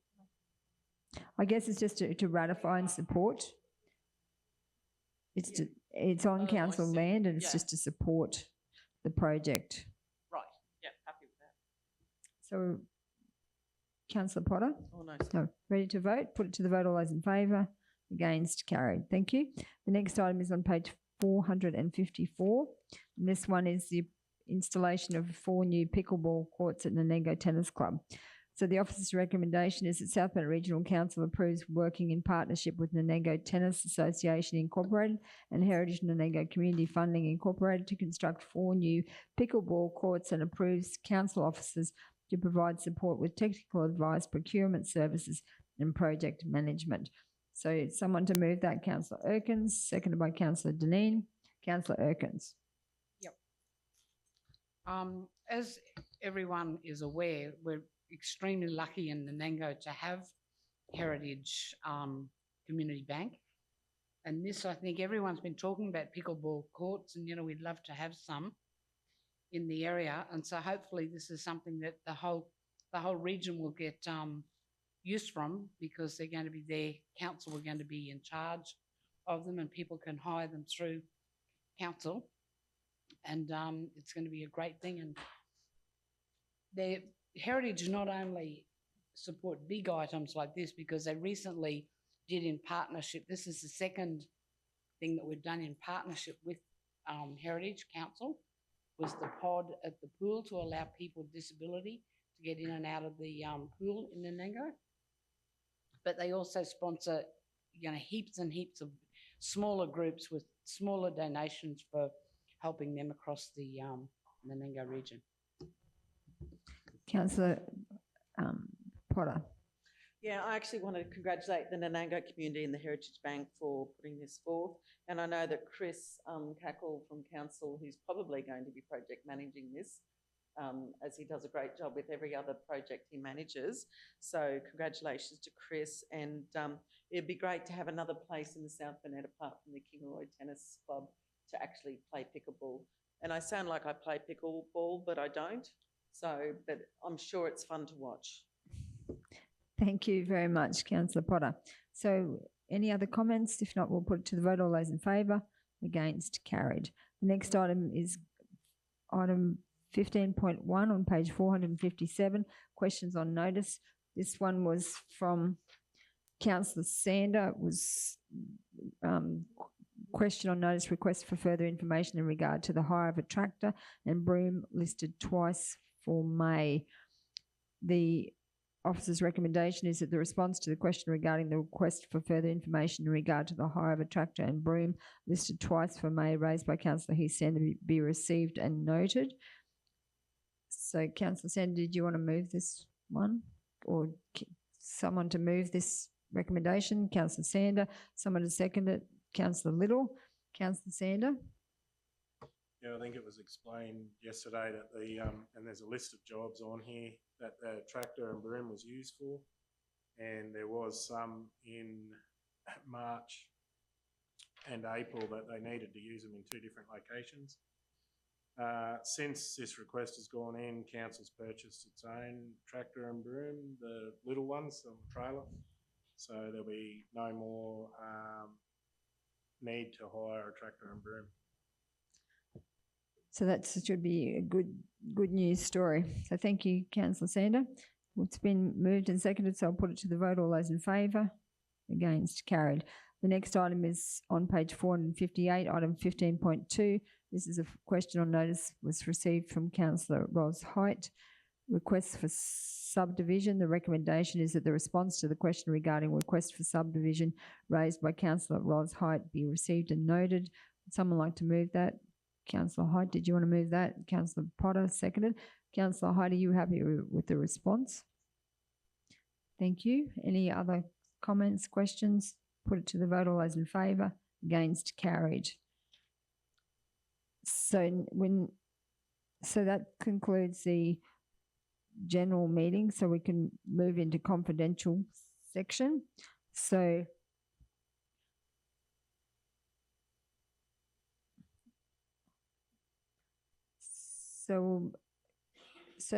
just do I read this up first? So I'll just read out why we're moving into confidential before we move and second this. So the first one is 17.1 undetected water leak assessment 10819-28 000-000. 17.2 bad debt write-off -AR debtor 400-2535. Item 17.3 trustee permit to occupy Burnett Street, Nanango, and described as part of Lot 8 on N2375. Item 17.4 supply and installation of solar PV panels under Community Energy Upgrades Fund CEUF Round 2 grant. Item 17.5 community benefit agreement. Item 17.6 cleaning contract of Blackbutt customer service and library building and street bin disposal. So that's the reason we would go into confidential. Would someone like to move that we go into confidential? Councillor Sanders, seconded by Councillor Little. Put it to the vote. All those in favour? Against? Carried. Thank you all those who have been joining us, and we'll be coming back out of confidential sometime this afternoon. Thank you.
Good afternoon, everyone, and welcome back to the open meeting of council. Would someone move that we resume the open meeting out of confidential? So that's Councillor Potter has moved it, seconded by Councillor Sander.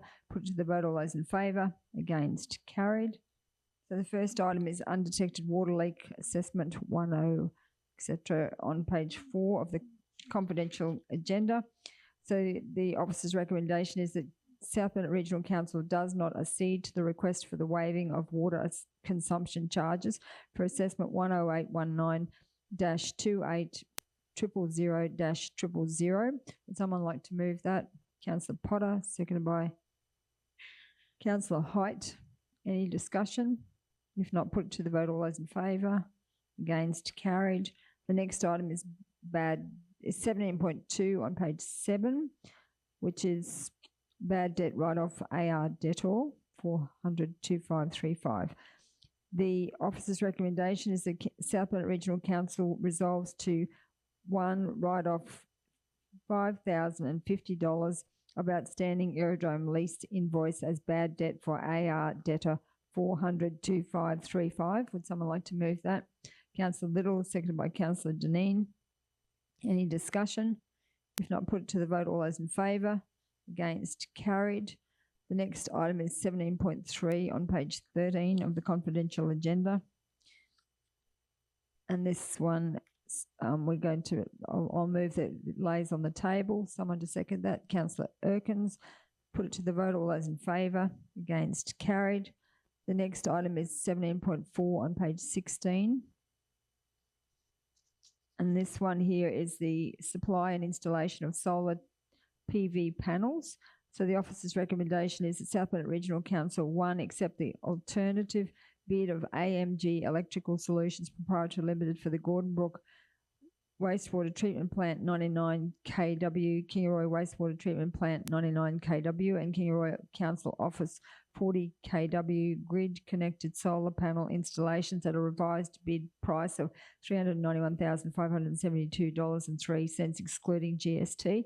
Number 2, accept the bid of Raffin Electrical Contractors Proprietary Limited for the Nanango Wastewater Treatment Plant 39 kW, Kingaroy Stores Depot 40 kW, and Nanango Council Office and Library 39 kW grid connected solar panel installations at a bid price of $101,149.14 excluding GST. Number 3, allocate additional budget for the project at the first quarter review. And number 4, delegate to the Chief Executive Officer to negotiate and adjust the contract value due to changes in scope and additional activities as required. Would someone like to move that? Councillor, I'll go for Councillor Deneen, seconded by Councillor Little. Any discussion? Ready to Councillor Height. Yes, I'm supportive of this, and saving money, saving 100,000 is good. This is a really big solar installation, and that's great. But just remembering that at some stage, those solar panels are going to break and probably will end up in our waste, because unfortunately that's what they do. So I'm just making a comment. I'm still supportive of it, but it is annoying that we're trying to reduce our waste, and at some stage these will probably end up in landfill. Thank you. That's a good point, Pete. Hopefully further down the track where they'll have worked out some way of recycling them. I was just going to say yes. that. Okay, are we ready to vote? Put it to the vote. All those in favour? Against? Carried. The next item is 17.5 on page 26 of the confidential agenda. This one here is the Community Benefit Agreement Policy. And the officer's recommendation is the South Burnett Regional Council adopt the Renewable Energy Community Benefit Agreement Policy. And that's moved by Councillor Erkins, seconded by Councillor Little. Councillor Erkins. Yes, I'm fully supportive. I think this is one of the best things that has ever happened to our community with the renewable energies. I know a lot of people are very negative about renewable energy. They don't like it, but this is something that it will at least ease the pain a little bit. Thank you. Councillor Height. Yes, I'd like to propose an amendment, please. Do you want me to read out the yes, amendment please. I'd like to propose? that council at its discretion give a higher preference to projects, initiatives or requests within the streams that are in close proximity to renewable infrastructure. So you're asking that that be An included amendment. in the policy? Yes. Thank you. So is someone to second that? Councillor Deneen?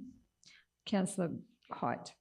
As Councillor Erkin said, this is a good policy. The renewables have come into our area and caused a lot of damage to our roads and caused a lot of angst in the community. And at least this community benefit fund will enable us to have funds to improve infrastructure around the whole region, and that's great. But I think we should consider the fact that those people who look out their bedroom windows and look at a battery or look at solar panels, like all the ones out in Kingaroy, or look at wind farms, there should be some preference. Now, I'm not saying that this is locked in stone, but I think when the decisions are being made to allocate those funds, that there should be some discretion and a little bit of preference given to projects for which benefit the residents in the areas who are impacted by these renewables each and every day. Now, I know that when these renewables are built, obviously they drive up various roads and they impact our roads throughout the region. But once they're established, they do seriously impact those people who, like I say, look out their bedroom window every single day and look at them. So I think we should consider on occasions to give preference to projects that would benefit those people who are seriously impacted by renewables. Thank you, Councillor Height. Councillor Erkins. Sorry, thank you. When you say about giving benefit to people who are impacted and you specifically use the solar panels, those solar panels are not under the benefit scheme. So they would not be under it. So they would not get any benefit. Neither do the people who have already had the wind towers. They're already looking at those. And this is also for a long term. You know, we're not talking a short term. So what we put in here is going to be something that future councillors are going to be guided by. And I just think that these ones that are coming out now, that's all very well, but there are plenty that are here now that will, if we go by that, they're still not going to qualify for that. I would like to think that as a council, and I believe the different streams are for different things. So some are for road maintenance, and that would, if they're impacting on the roads, they'll be impacting on the roads where they're coming through the towns, like Blackbutt, Nanango, on the way up to the the wind sites. So there'll be plenty of impact on those people as well. So I would like to think that as a council, that we would be looking at things that are beneficial to our whole region, with different areas getting the benefit of one thing, next time it might be another area benefiting from another thing. But to say that because they're there, they should get the benefit, I think that's totally unfair to the other people who also have to live with the same types of discomfort, as I said, with all those trucks coming in. People who live in the shadow of Toorong Power Station, they won't get any benefit from it, but they definitely is a thing that everyone likes to see the coal mine and the power station stay there, but they're not going to be benefited. But go and talk to someone who lives out there, get them to run their finger over their car every morning and see what fallout they get from the towers there. So I just don't think that saying just because you're near one that you should have extra. And a lot of these places now, because they're near them, they're also getting compensation for being near those places, and all the people who own the property that they're putting it on, they're being well paid for it. This is an opportunity for our community and us as a council to spend some of this money across our region, not just concentrate on one little area. Thank you, Councillor Erkins. So GM Carey has to go, so thank you for your contribution today, GM Carey. So Councillor Deneen? Thanks, Jane. I understand where you're coming from, definitely with that, because the projects that are there already, they've impacted so much on people. You know, I see that one nearly every day that's on the edge of Kingaroy. But I think this is just a policy guide for the future, and I'm absolutely certain that successive councils will do the right thing and will give the vast majority to the community as a whole. But if there's somebody who is going to be severely impacted, and I keep thinking back to the farm that Mayor Cathy and I visited, how much they were impacted, and though the benefit that they're giving the neighbours is just minuscule compared to the benefit of the payments that are given to the people with the wind projects on their properties. So I just think this is really a guide. It's a policy guide, and I think I have absolute complete faith that councils now and in the future can deal with them fairly across all the communities. Thanks, Councillor Deneen. I think Councillor Sander hasn't spoken yet, so. So I agree with Jane on this one. For the simple fact is it's a win-win situation for someone who gets these wind turbines on their property. They win, they get the payments, and then they get the benefits of these payments as well. So to me, it should be spread across the region entirely, and everyone will be impacted. And it's a community benefit fund, not a local benefit fund. I think what Councillor Erkins was also talking about was the neighbours, so not just the person that has the, and I think Councillor Deneen was talking about the people that actually are neighbours to it, that actually not getting, well, I think there's neighbour payments now. That's a new thing, isn't it? That's right. And I don't believe that this payment is actually a payment for neighbours. This is a community benefit scheme. It's not to pay the neighbours or to do something for the neighbours. You know, that's an argument for them to have. This is something completely different. And I just think, I understand we're elected divisionally, but once we get in here, we are charged with looking after the whole community and the community as a whole. And to say off the bat that we're going to give preference to an area, I believe is very, very wrong. Coming back again, you wouldn't get anybody more impacted, more upset than those people with the solar farms. And if, you know, we could do something that would make lifestyle out there a little better to them, but that's gone and past. So they're not going to get anything out of it unless we as a council put something in. But I don't think it's for neighbours. So yeah, but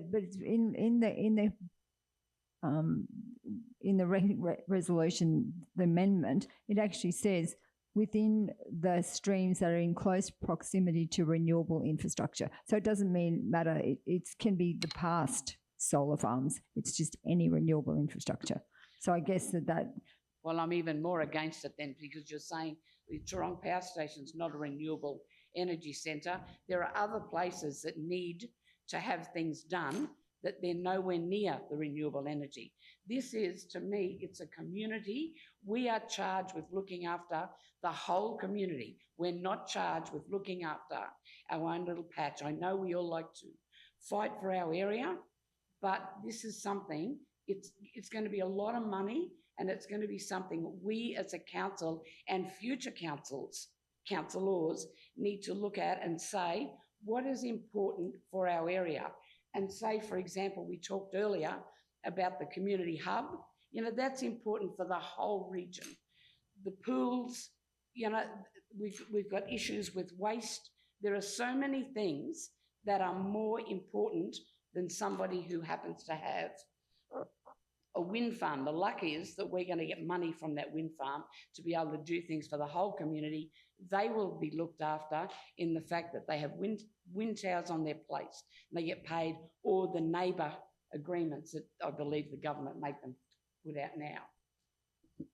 Okay, so thank you, Councillor Erkins. Yeah, Jane, I didn't view it as for those immediate neighbours. I viewed it as for the communities that were closer to, you know, for instance, Cumbria or Blackbart or somewhere like that, not for the actual neighbours of the thing. I just think we're on a different tangent here. I think it's only it's a policy guide, and when you get down to it, it'll be the projects that are put up and what we decide, like the university hub is ideal. We're not going to say, no, we're going to give it to Cumbia Hall instead of a community hub. You know, we're definitely all for the region and what we can do in the future.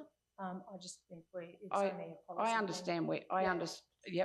I understand where you're coming from, Deb, but by the same token, you're putting in here something that doesn't say that.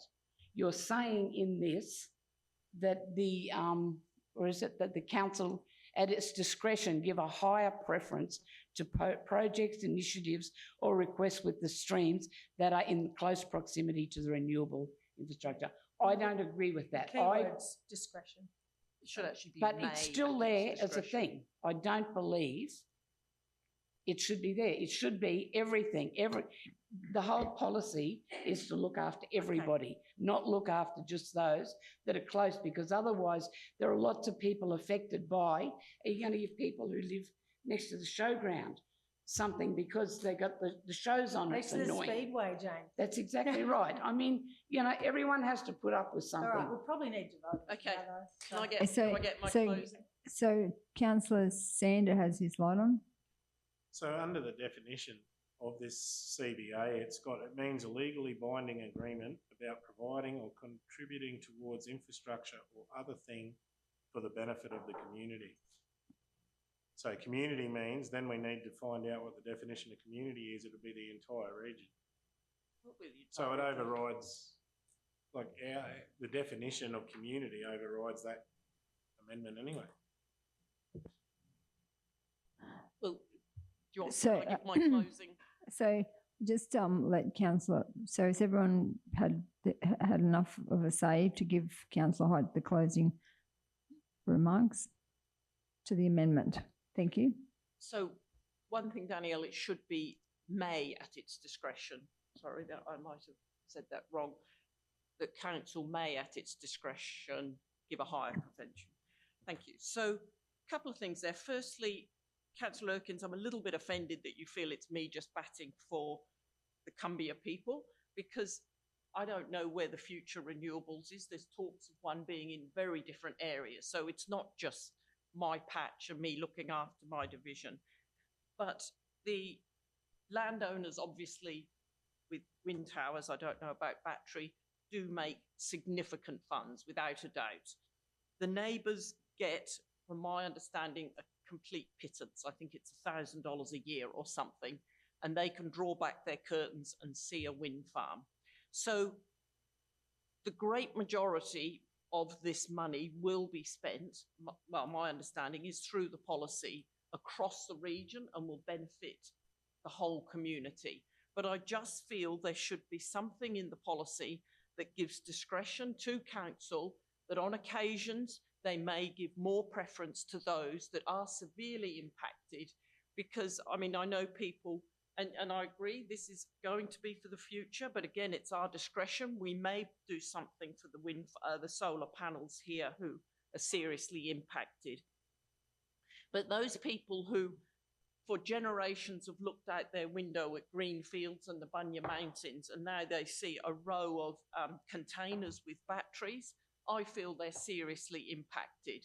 And so I just would like that in the policy that there is this council may, at its discretion, consider those severely impacted in the decisions. I'm certainly not saying all the money should be spent in those areas, but I just feel the policy should consider the fact that some people are seriously impacted and will be every day until those things are decommissioned.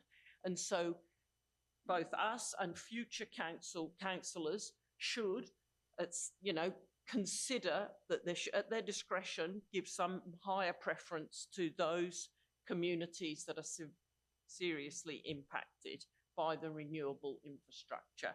But as I say, I'm certainly not saying all of it. I just think there should be a line in there to consider those communities and those people who are seriously impacted. Thank you, Councillor Hyde. So that's a closing remark. So are we ready to vote on the amendment?